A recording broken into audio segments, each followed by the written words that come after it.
Welcome back to the channel, and thank you for being here. Today, I'm sharing a deeply personal story, one that changed the way I see family, trust, and loyalty. This isn't easy to talk about, but it's important to tell it exactly as it happened. Please stay with me until the end. I was standing in my childhood bedroom, barefoot on the carpet I'd slept on since I was 13, staring at two suitcases that didn't even look half full. That's when my phone buzzed. Facebook notification. I didn't open it right away. I already knew it was my sister. Somehow I always knew when she was involved, like a pressure change in the room. My chest tightened before I even touched the screen. When I finally did, there it was. Public post. Smiling profile picture. 37 likes in under 10 minutes. Finally, the freeloader is gone. I read it once, then again. Then I felt something cold slide down my spine, slow and deliberate, like my body was bracing itself before my brain caught up. Freeloader. That word echoed louder than anything else, louder than the moving truck idling outside, louder than my mom clattering dishes in the kitchen, pretending this was just another normal morning, louder than my dad's TV downstairs, tuned to the news, volume too high like always. Freeloader. I laughed. I actually laughed out loud, this short, sharp sound that didn't feel like it came from me. Wow, I whispered to the empty room. She really posted it. I scrolled. Comments were already rolling in. About time. Guess the house will be peaceful now. Congrats on getting your space back. People I knew. People I'd shared holidays with. People who'd eaten food I cooked. People who'd smiled at me in this same house. I locked my phone and dropped it face down on the bed, like it had burned me. For a moment, I just stood there, breathing slowly, counting it in my head. In for 4, hold, out for 6. That's what my therapist used to tell me, back when I could afford therapy, back when I still thought things might turn around. From downstairs, my sister's voice floated up the stairs, bright, cheerful, victorious. Did she leave yet? She asked someone, probably my mom. Not yet, my mom replied, too quickly. Give her time. I pressed my lips together. My mom always said that. Give her time, like I was some delayed reaction everyone was waiting on. I grabbed my jacket and slung my purse over my shoulder. My hands were shaking, and I hated that they were shaking. I didn't want to give her that. Even if she couldn't see me, I didn't want her winning inside my body too. When I walked downstairs, my sister was leaning against the kitchen counter, scrolling her phone with one manicured finger. She didn't look up first. She didn't have to. She knew I was there. "Oh," she said casually, glancing up. "You're still here." Still. I looked at her. Really looked. Same nose as me. Same eyes. Different soul entirely. "You posted about me," I said. She smiled, slow and satisfied. Did I lie? My mom froze mid-movement, her back to us, gripping a plate so hard I thought it might crack. "That was unnecessary," my mom said softly. My sister rolled her eyes. "It's Facebook, Mom. People post worse things before breakfast." I felt heat rise in my face. "You called me a freeloader." She shrugged. "If the shoe fits." "Do you have any idea?" "No. I have an idea. You're 32. You don't pay rent. You don't contribute. You've been living here for years." "That's not true." My voice shook, and that made me angrier. "I pay utilities, I buy groceries, I take care of Dad when his back flares up, You mean the stuff you should be doing anyway?" she snapped. "You act like you're some kind of martyr." My dad cleared his throat from the living room, but he never did. I looked at my mom. "You're okay with this?" She finally turned around. Her eyes were tired, older than they should have been. I didn't see the post. I wish she hadn't posted it. That wasn't an answer. My sister smirked. "See, even Mom knows." Something in me cracked then. Not loudly, not dramatically, just this quiet internal snap, like a rope finally giving up after being pulled too tight for too long. "I'm leaving," I said. "Yes," my sister said brightly, "that's the point." I picked up my suitcases from the hallway. As I dragged them toward the front door, my mom followed me, wringing her hands. "You don't have to go like this," she said. "You could stay a little longer until you're more settled." I looked at her. Settled where? She didn't answer. At the door, my sister called out behind me, "Make sure you don't forget anything. Wouldn't want to come back." I paused, my hand on the doorknob. For half a second, I thought about turning around, saying something sharp, something cutting, something that would wipe that smile off her face. Instead, I opened the door. The cold air hit me first, then the sound of the truck, then the reality. As I stepped outside, my phone buzzed again in my pocket. Another notification. I didn't look. I loaded my suitcases into the back of my beat-up sedan, hands numb, heart pounding. When I got into the driver's seat, I finally let myself breathe out. One long, shaky breath. I pulled away from the curb without looking back. I wish I could say that was the moment I felt free, that something empowering clicked into place, that I drove off into a new chapter, head held high. But the truth is, I pulled over 2 blocks away and cried so hard my chest hurt. I cried for the girl who used to share a room with her sister and whisper secrets after midnight. I cried for the woman who kept trying to earn a place she thought she already had. I cried because being called a freeloader by your own blood does something to you that strangers never could.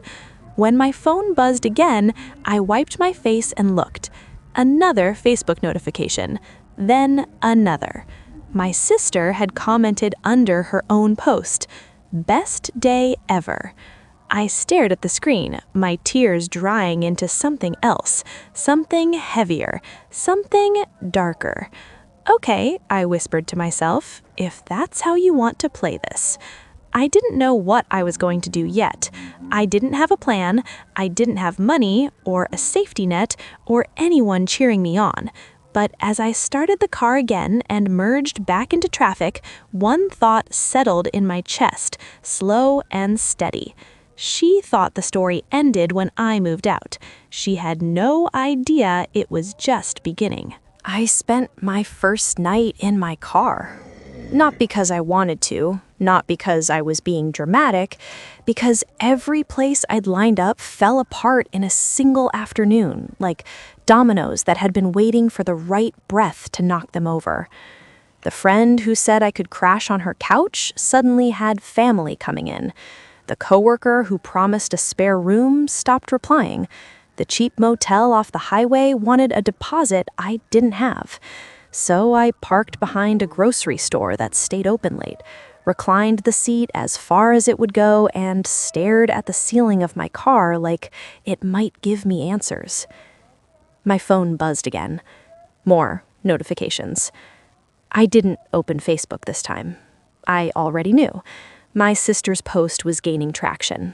People loved a simple villain, and she'd painted me perfectly.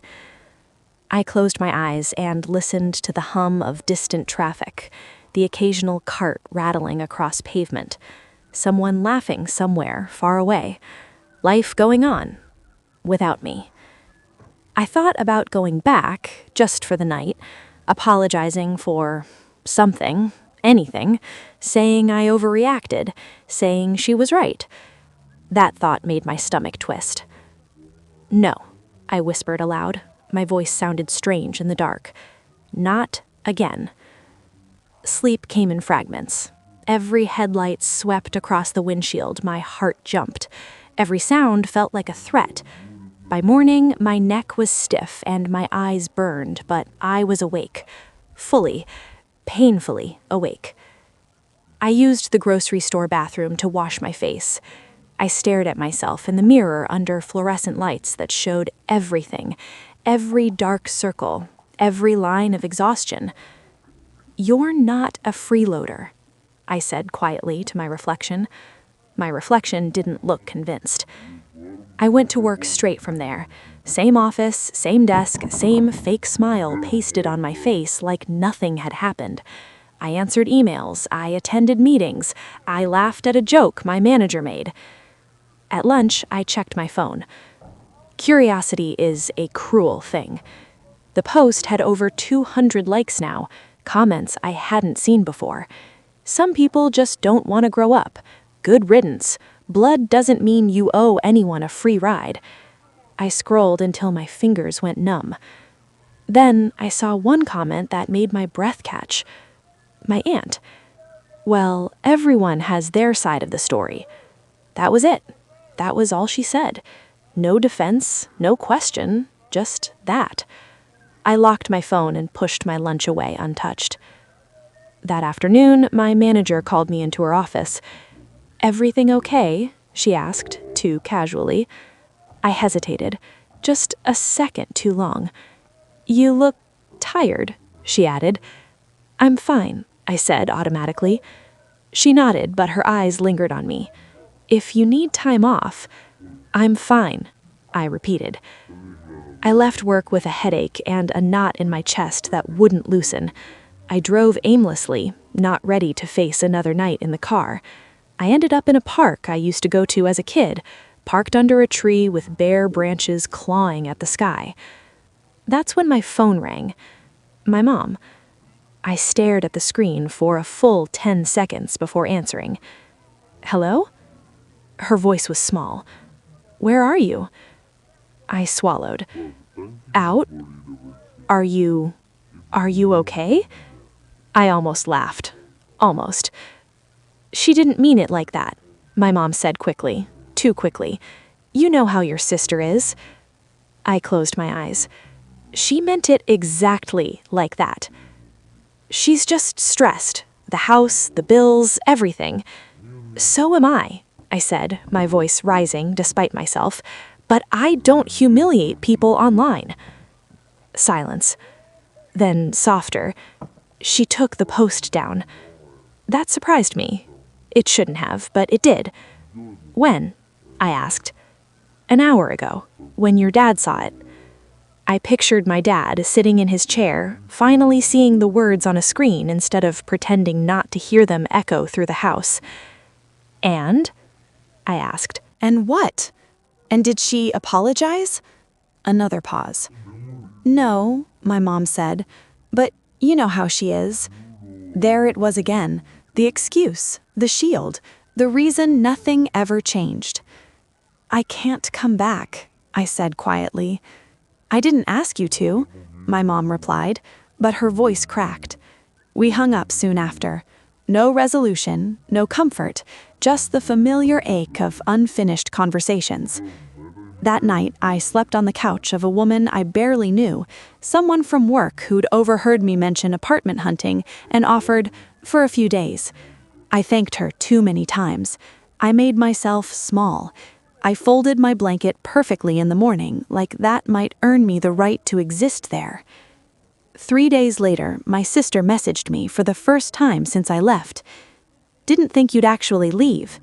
I stared at the message, my heart pounding. "You embarrassed me," the next text read. "Dad was mad." I laughed then, a real laugh, sharp and humorless. "You embarrassed yourself," I typed back, then erased it. I didn't reply at all. That's when things started shifting. Not all at once, not in a movie montage kind of way. Subtle things, quiet things. My boss gave me a new project, a big one, something she said she'd been saving for the right person. I worked late nights, fueled by vending machine coffee, and something fierce inside me that refused to let me fail. I found a tiny room for rent, old building, thin walls, but it was mine. I signed the lease with hands that trembled, not from fear, but from disbelief. The night I moved in, I sat on the floor with no furniture, eating takeout straight from the container. I felt lonely, free, terrified, proud. I posted nothing about it. Meanwhile, my sister posted everything. New furniture for her house, a remodeled kitchen, smiling selfies with captions about fresh starts and positive energy only. People praised her strength, her independence. I watched quietly. Then, one evening, a message popped up from someone I didn't expect. My cousin. "Hey," she wrote, "can we talk?" I hesitated, then replied, "Sure." Her next message made my stomach drop. "I think you should know what your sister's been telling people." I stared at the screen, my pulse roaring in my ears. "What?" I typed. 3 dots appeared, disappeared, appeared again.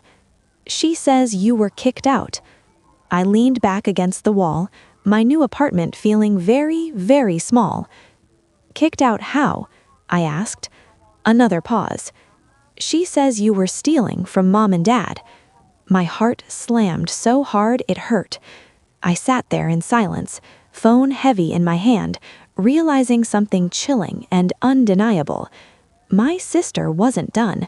She hadn't just celebrated my exit, she was rewriting my entire existence. And this time, I wasn't sure staying quiet would protect me anymore. I didn't answer my cousin right away. My phone felt heavier than it should have. Like it was carrying more than words now. Like it was carrying a version of me I didn't recognize. One my sister had carefully stitched together and sent out into the world wearing my face. Stealing. I said the word out loud in my empty apartment. It sounded wrong, foreign, like a bad joke that didn't land. I finally typed, "That's not true." The response came almost immediately. "I didn't think so," my cousin wrote, "but people are talking." People. That word again. Always people. Never names, never accountability. Just this faceless crowd that somehow always knew the worst version of you first. "What exactly is she saying?" I asked. Another pause, longer this time. "She says money went missing," my cousin replied. "That Mom was too embarrassed to say anything. That you got defensive when confronted." I laughed. I couldn't help it. It burst out of me, loud and ugly, echoing off bare walls. Confronted? About what? The grocery receipts I used to leave on the counter? The utilities I paid online so no one even saw them? The envelopes of cash I slipped into my mom's purse when my dad's prescriptions went up? My laughter turned into something else, something tight and shaky. "She's lying," I typed. "I know, but not everyone does." I set my phone down and stared at the ceiling. There was a water stain shaped like a cloud above me. I hadn't noticed it before. That's when it hit me. Not like a wave, but like a slow, sinking realization. This wasn't about me leaving. This was about control. At home, my sister was the sun. Everything orbited her moods, her needs, her version of reality. And when I left, when I removed myself from that gravity, she didn't just lose a roommate, she lost a witness. The next morning, I got a call from my mom. I almost didn't answer. "Hi," I said, keeping my voice neutral. "Your aunt called me," she said. No greeting, no small talk. I closed my eyes. "About what?" "She said people are asking questions," my mom continued. "About money." There it was, out in the open, finally. "And?" I asked. "And I told her I don't know what she's talking about," my mom said quickly, too quickly, "because I don't." I waited, let the silence stretch. Then I said, "Did she?" A breath on the other end, shallow. "She was just venting," my mom said. "You know how she gets when she's upset."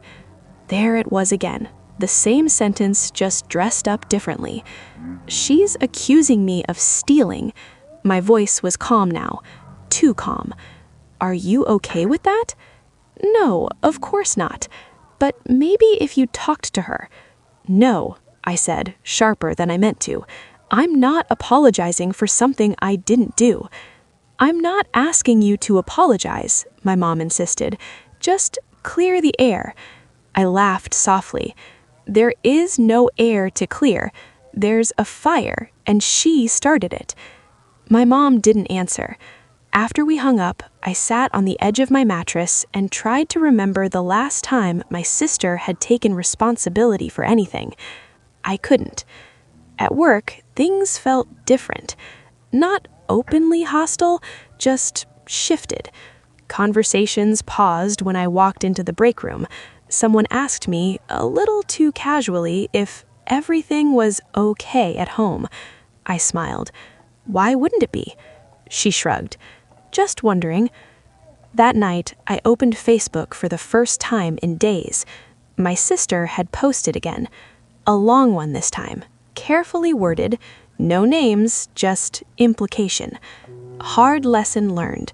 You can give someone everything and still get taken advantage of. Boundaries are necessary, even with family. The comments flooded in. You did the right thing. Family can hurt you the most. So proud of you for standing up for yourself. I scrolled until my chest hurt. Then I noticed something.